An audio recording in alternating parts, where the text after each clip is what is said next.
उत्तर प्रदेश के कानपुर में नशा मुक्ति पर ज्योति बाबा का बयान, बोले युवा बनाएं नशा मुक्त भारत।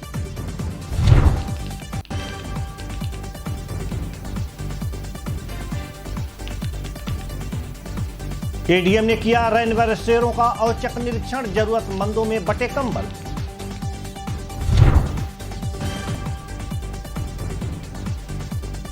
उत्तर प्रदेश के कानपुर में बीजेपी ने शुरू की पंचायत चुनाव की तैयारी, बीजेपी प्रत्याशियों को जिताने की जनता से की अपील। नमस्कार, IVN भारत देख रहे हैं आप, मैं हूं देवेंद्र कुशवाहा। रुख करते हैं खबरों की तरफ। उत्तर प्रदेश के कानपुर में नशा हटाओ, बेटी बचाओ, प्रदूषण मिटाओ, कोरोना भगाओ अभियान का आयोजन किया गया। यह आयोजन योग ज्योति इंडिया के तत्वाधान में अशोकनगर में आयोजित की गई। पराक्रम दिवस के पूर्व संध्या पर आयोजित इस कार्यक्रम में अंतर्राष्ट्रीय नशा मुक्त अभियान के प्रमुख योग गुरु ज्योति बाबा ने युवाओं को नशे से दूर रहने का संदेश दिया। उन्होंने कहा कि नेताजी सुभाष चंद्र बोस ने उस समय की सबसे बड़ी नौकरी को देश को आजाद कराने के खातिर छोड़कर उत्कृष्ट मिसाल पेश की। देश को नशा मुक्त स्वराज दिलाने हेतु अब हर देशभक्त युवा को पराक्रम दिवस पर संकल्प लेकर उनके सपनों का भारत बनाने हेतु कार्य कर सच्ची श्रद्धांजलि दें।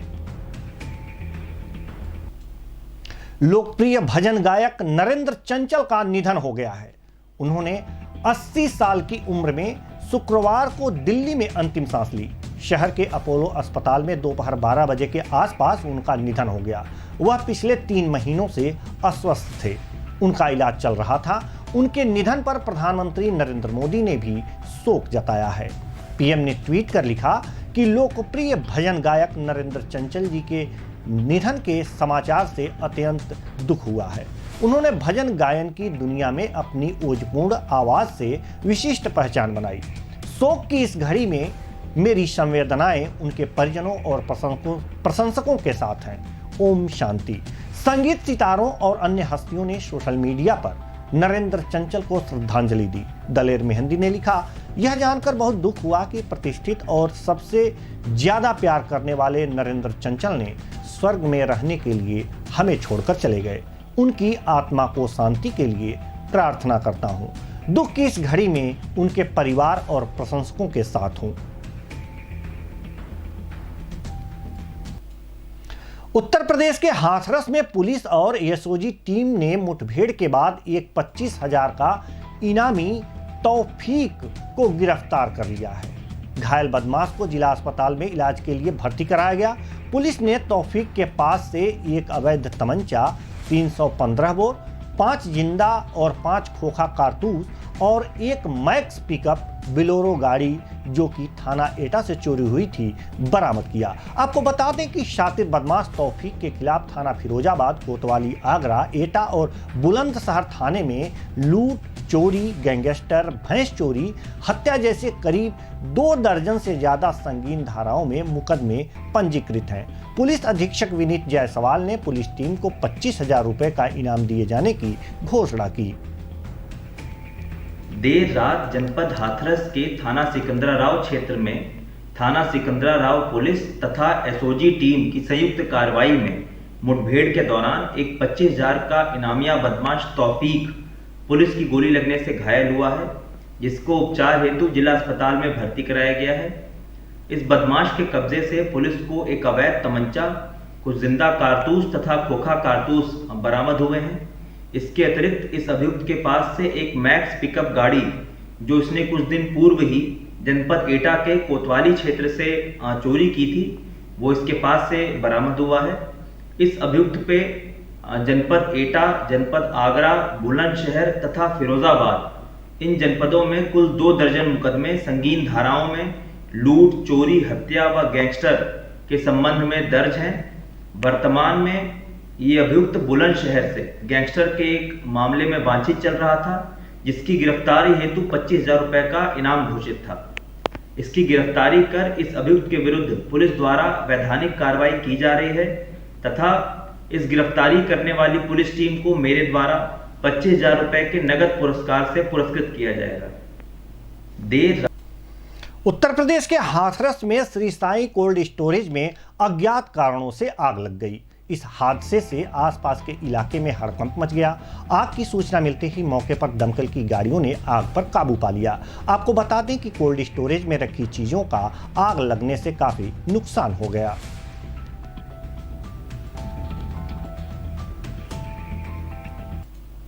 उत्तर प्रदेश के कन्नौज में पुलिस ने रेप कांड में 2 आरोपियों को 20 साल सश्रम कारावास की सजा सुनाई। दरअसल कुसुमखोर क्षेत्र में 2 युवकों ने 15 मई 2017 को एक गांव की किशोरी का अपहरण करके उसके साथ सामूहिक दुष्कर्म करने के बाद एक कमरे में छोड़ दिया था। जब किशोरी वापस घर नहीं पहुंची तो परिजनों ने उसकी तलाश की, जिसके बाद वो गांव के ही एक मकान में बदहवास हालत में मिली। इस मामले में पीड़ित के पिता ने सदर कोतवाली में मुकदमा दर्ज कराया था। पीड़िता के परिजनों ने बताया कि गांव के ही 2 युवक गिरीश और राम तीरथ ने उनकी पुत्री को अगवा कर उनके साथ दुष्कर्म किया था, जिसके बाद जनपद न्यायालय की विशेष न्यायाधीश गीता सिंह ने पास्को एक्ट के तहत दोनों आरोपियों को 20 साल सश्रम कारावास की सजा सुनाई है और साथ ही 26,000 रुपए का जुर्माना भी लगाया है।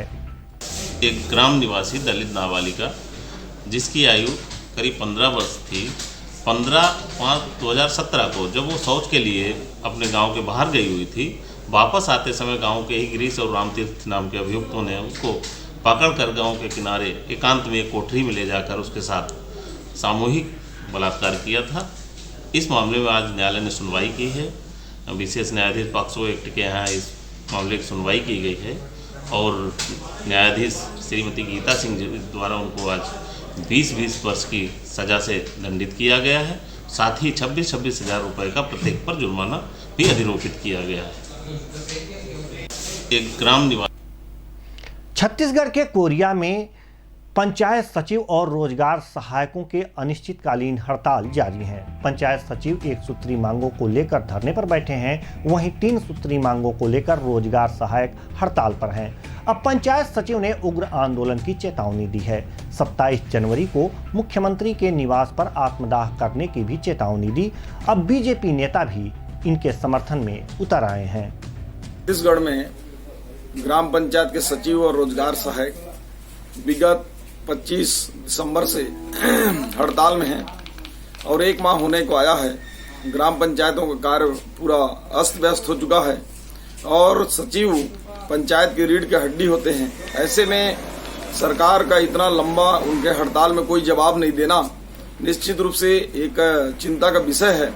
और चूंकि चुनाव में कांग्रेस ने ये वादा किया था कि हम सभी को नियमितीकरण करेंगे, उनकी सभी मांगों को पूरा करेंगे, तो उन्होंने जो घोषणा पत्र में वादा किया था उसको ही पंचायत के सचिव मांग कर रहे हैं। वो अपना अधिकार मांग रहे हैं। ऐसे में सरकार को अपने वादा को पूरा करते हुए उत्तर प्रदेश के अयोध्या में कोरोना टीकाकरण के दूसरे फेज में 11 स्वास्थ्य केंद्रों के 22 स्टेशनों पर टीकाकरण चल रहा है। सभी केंद्रों पर स्वास्थ्य कर्मियों को टीका लगाया जा रहा है। इसी संबंध में लगभग 2200 लोगों को कोरोना का टीका लगाया जाएगा। डीएम अनुज झा ने कोविड-19 टीकाकरण केंद्र का जायजा लिया। हालांकि अभी तक किसी भी बेनिफिशियरी को कोई दिक्कत नहीं हुई। जनपद के जिला पुरुष अस्पताल, जिला महिला अस्पताल, श्री राम अस्पताल, मेडिकल कॉलेज और रुदौली केंद्र पर कोरोना के टीकाकरण का काम अनवरत चल रहा है। 11 सेशन साइट्स पे 22 सेशन जो है वो कोविड वैक्सीनेशन की चल रही है और सभी सेशंस में 100 बेनिफिशियरीज को कोविड का टीका लगना है। मैंने अभी सोहावल और रुदौली में 4 सेशंस का इंस्पेक्शन किया है। अभी और भी मिल्कीपुर और बीकापुर में करूँगा।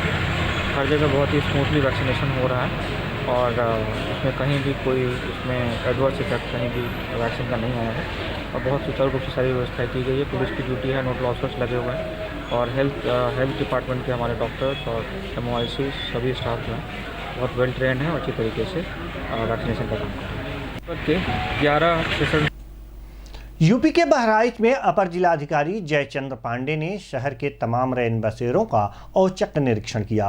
इस दौरान एडीएम ने जरूरतमंदों को कंबल दिए और अधिकारियों से रैन बसेरों में जो भी जरूरत की चीजें उनको उपलब्ध कराने का निर्देश भी दिया। शहर भ्रमण के दौरान एडीएम जयचंद्र पांडे ने रोडवेज बस स्टैंड, जिला अस्पताल, मेडिकल कॉलेज, रेलवे स्टेशन सहित तमाम सार्वजनिक स्थलों का भ्रमण कर वास्तविक स्थिति का जायजा लिया।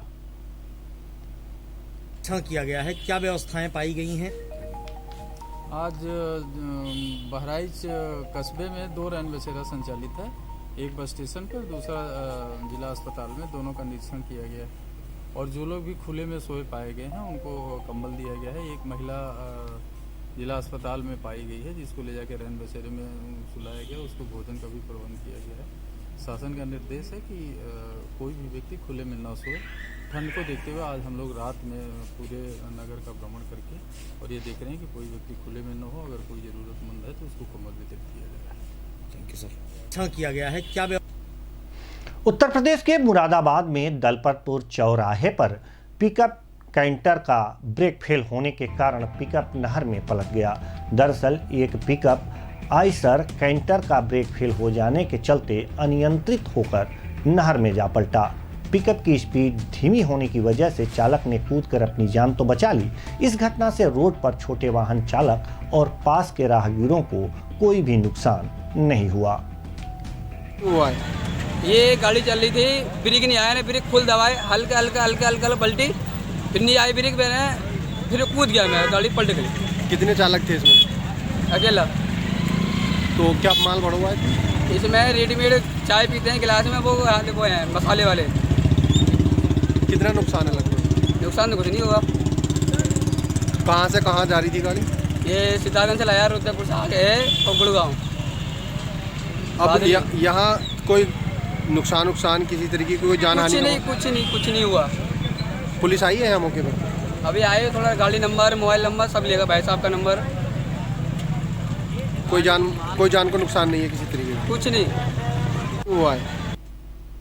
उत्तर प्रदेश के मुरादाबाद में जिला प्रशासन को शहर में सप्लाई हो रहे दूध की शिकायतें मिल रही थीं। इस संबंध में खाद्य सुरक्षा विभाग की टीम सर्वे करने मुंडा पांडे इलाके में चल रही दूध की डेयरियों पर दूध की गुणवत्ता को लेकर जांच की। टीम इंचार्ज ने बताया कि ये कार्यवाही प्रदेश शासन और जिला अधिकारी के निर्देश पर की जा रही है, जिसके तहत कुछ स्थानों से मिलावटी दूध के शक में सैंपल लेकर जाँच के लिए भेजे जा रहे हैं। इसमें देखिए, शासन के द्वारा दिए गए निर्देश पर और जिलाधिकारी महोदय के निर्देशन पे आज खाद्य सुरक्षा और सभी प्रशासन विभाग की टीम द्वारा दूध में मिलावट की रोकथाम के लिए विशेष अभियान चलाया गया है, जिसके तहत हम इधर मुंडापाड़े क्षेत्र में कार्रवाई कर रहे हैं। अभी रामपुर दोराहे पे एक डेयरी से भी दूध और घी के नमूने संकलित किए गए हैं और उस मिजाज की डेयरी पर भी शिकायत मिली थी, जहाँ पर भी हमने 2 नमूने संकलित कर जांच के लिए भेजे जा रहे हैं। लैब से जो रिपोर्ट आएगी उसके बाद कार्रवाई की जाएगी। सर यहाँ क्या मिला आपको? यहाँ पर दूध में एक तो प्रॉपर लाइसेंस अभी नहीं मिला है, दूसरे दूध में फैट और एसएनएफ की मात्रा कम पाई जा रही है, उसकी आशंका है। तो वो चीज़ हम लेबोरेटरी से प्रूव करा लेंगे। अगर इस तरह की कोई कमी पाई जाती है तो फूड सेफ्टी एक्ट में कार्रवाई की जाएगी। सर टीम के साथ कौन कौन मौजूद रहे? टीम के साथ हमारे खाद्य सुरक्षा अधिकारी राजीव वर्मा, धीरज सिंह, मुख्य खाद्य सुरक्षा अधिकारी शिव प्रकाश और खाद्य सुरक्षा अधिकारी ज्योत्सना त्रिपाठी शामिल रहे। आगे भी अभियान चलेगा। सर अगर कोई इसमें मिलावट पाई जाती है तो क्या कार्रवाई की जाएगी? इस पर मिलावट पाए जाने पर फूड सेफ्टी एक्ट में कार्रवाई की जाती है।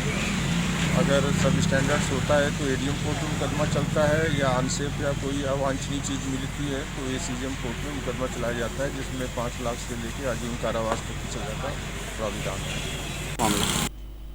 बिहार के समस्तीपुर में दिसंबर में हुए अपहरण और हत्याकांड का खुलासा हुआ।